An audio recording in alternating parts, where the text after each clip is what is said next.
नमस्कार मित्रों। मुर्शिदाबाद में हिंसा के बाद सैकड़ों लोगों का पलायन। तो बंगाल में अभी हिंसा हो रहा है। वैसे तो यह हिंसा हो रहा है वक्फ अमेंडमेंट बिल के विरोध में, लेकिन वक्फ अमेंडमेंट बिल के विरोध में टारगेट करके चुन करके हिंदुओं के घरों को जलाया जा रहा है, हिंदुओं के मकानों को जलाया जा रहा है। और देखिए कि आज का जो न्यूज़पेपर है उसमें एक खबर छपा है कि मुर्शिदाबाद में हिंसा के बाद सैकड़ों लोगों का पलायन। आप लोग सोशल मीडिया में भी देख रहे होंगे, न्यूज़ चैनल पर भी देख रहे होंगे। लेकिन जो पत्रकारिता में जो वामपंथी जिहादी तत्व होते हैं, जो कांग्रेसी पत्रकार होते हैं, उन लोगों का एक शैली होता है लिखने का और रिपोर्टिंग करने का। क्योंकि होता क्या है कि जब मुस्लिम पक्ष पीड़ित होता है तो वहाँ पर बड़े बड़े अक्षरों में लिखे जाते हैं कि मुसलमानों पर अत्याचार हो रहा है, जुल्म हो रहा है, बजरंग दल ने ऐसा किया तो वैसा किया, तो हिंदुओं ने ऐसा किया तो वैसा किया। नाना प्रकार के किस्से कहानियाँ गढ़ी जाती है। लेकिन जब हिंदुओं पर अत्याचार होता है, हिंदुओं पर जुल्म होता है, तो वहाँ पर कुछ लोगों को लोग लिख दिए जाते हैं, वहाँ पर हिंदू या मुस्लिम नहीं लिखा जाता है। तो आज का जो वीडियो मेरा बनाने का है वो यह है कि किस प्रकार से पत्रकारिता के माध्यम से दो अर्थी बातों को लिखा जाता है, जिससे कि बाद में उन चीज़ों को किसी विशेष समुदाय के पक्ष में कर दिया जाए। तो मुर्शिदाबाद में हिंसा के बाद सैकड़ों लोगों का पलायन। तो यह साफ है कि मुर्शिदाबाद में हिंदुओं का पलायन हुआ है। हिंदुओं के घर जले हैं, मकान जले हैं, गाड़ियां जली है, बल्कि एक पिता पुत्र को जान से मार दिया गया। एक हिंदू पिता पुत्र का पहले तो दोनों आँख निकाल लिया गया, फिर विशेष समुदाय के लोग अपने बच्चों से उस आँख से गोटियां खिलवाई गई और फिर 64 से 66 बार चाकुओं से गोद करके हिंदू पिता पुत्र को मारा गया है। और इसी मुर्शिदाबाद में जो हिंसा हुआ है उसमें 3 अन्य लोगों की जान गई है। और केवल मुर्शिदाबाद ही नहीं बल्कि पूरा पश्चिम बंगाल जल रहा है।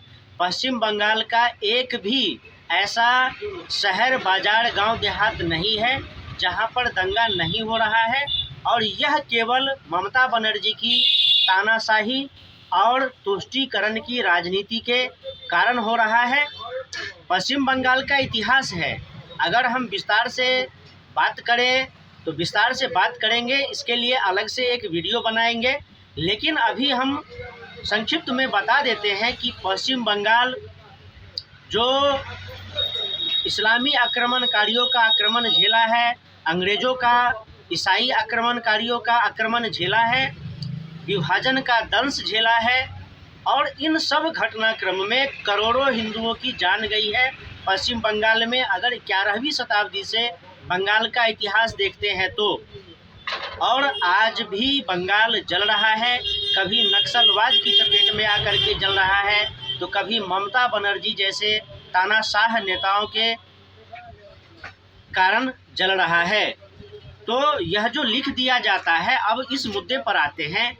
बहुत सारा न्यूज़ चैनल है, बहुत सारा यूट्यूब चैनल है जो एक तरफ से हिंदुओं को दोषी साबित करने में लगा रहता है, जो हिंदुत्व की राजनीति करते हैं। भाजपा हो, विश्व हिंदू परिषद हो, आरएसएस हो, बजरंग दल हो, इन सब के बारे में उल्टी सीधी बातें लिखी जाती है। अभी 2-4 दिन पहले की ही बात लेते हैं, जब करनी सेना का आंदोलन हो रहा था लालजी सुमन को लेकर के, तो वहाँ पर बहुत सारे पत्रकार बोल रहे थे टीवी में कि यह कौन सी बात हुई कि करनी सेना के लोग लाठी डंडे लेकर के आ रहे हैं, किसी सांसद के घर पर आक्रमण कर रहे हैं, और वहीं सारे पत्रकारों के मुंह से चू शब्द तक नहीं निकलता है जब पूरा बंगाल जल रहा है। और फिर पेपर में लिखा जाता है कि मुर्शिदाबाद में हिंसा के कारण सैकड़ों लोगों का पलायन। यह सैकड़ों लोगों का पलायन नहीं है, यह सैकड़ों हिंदुओं का पलायन है। आज तो इसमें लिख दिया गया कि सैकड़ों लोगों का पलायन। कल को इसी फोटो में जो लोगों के चित्र है उसको एडिट करके उस पर गोल टोपी चढ़ा दिया जाएगा, उस पर बुर्का डाल दिया जाएगा और कहा जाएगा कि मुर्शिदाबाद में जो आंदोलन हो रहे थे वक्फ अमेंडमेंट बिल को लेकर के, उसमें बहुत सारे बजरंग दल और विश्व हिंदू के परिषद के कार्यकर्ताओं ने मुसलमानों पर अत्याचार किया, तो लोगों को शरण लेना पड़ा स्कूलों में। तो यह जो छल प्रपंच है पत्रकारिता का, यह हिंदुओं को समझना होगा कि जहाँ पर मुसलमानों पर अत्याचार, मुसलमान आतंकवादी हो, मुसलमान चोर हो, लुटेरा हो, जब कोई हिंदू उसका विरोध करता है तो बड़े बड़े अक्षरों में लिखे जाते हैं कि मुसलमान युवक प्रताड़ना का शिकार हुआ, मुसलमान युवक पर हिंदुओं ने मुसलमान युवक को प्रताड़ित किया। लेकिन जब हिंदू प्रताड़ित किए जाते हैं तो वहाँ पर लिखा जाता है कि कुछ लोग प्रताड़ना के शिकार हुए। तो यह सब छल प्रपंच है, यह समझना चाहिए। सबसे पहले तो यह दुखद बात है, बहुत बड़ा दुखद घटना है। इस पर देश के शासन प्रशासन को संज्ञान लेना चाहिए, सुप्रीम कोर्ट को संज्ञान लेना चाहिए। जो दंगाइयों आताताइयों के मकान तोड़े जाते हैं बुलडोजर से, अवैध निर्माणों को ढहाया जाता है, तो यह जो सुप्रीम कोठा है, जिसको आज सुप्रीम कोठा कहते हैं, जो अनाप शनाप नियम कानून तो बनाते हैं, अनाप शनाप मुद्दों पर तो संज्ञान लेते हैं, लेकिन इतनी क्रूरता से, निशंसता से बंगाल में लोग मारे जा रहे हैं, हिंदू मारे जा रहे हैं, लेकिन न कोई सुप्रीम कोर्ट संज्ञान ले रहा है और न ही गृह मंत्री कुछ बोल रहे हैं, न ही प्रधानमंत्री कुछ बोल रहे हैं।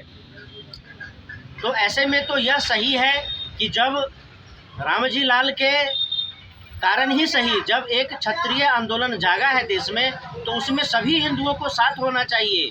और यह आंदोलन लालजी सुमन के साथ साथ उन पत्थरबाजों के घरों तक भी पहुंचना चाहिए जो आज बंगाल में चाहे किसी भी राज्य में हिंदुओं की हत्याएं कर रहे हैं, हिंदुओं के घरों और मकानों को जला रहे हैं। फिर मिलेंगे अगले वीडियो में। नमस्कार।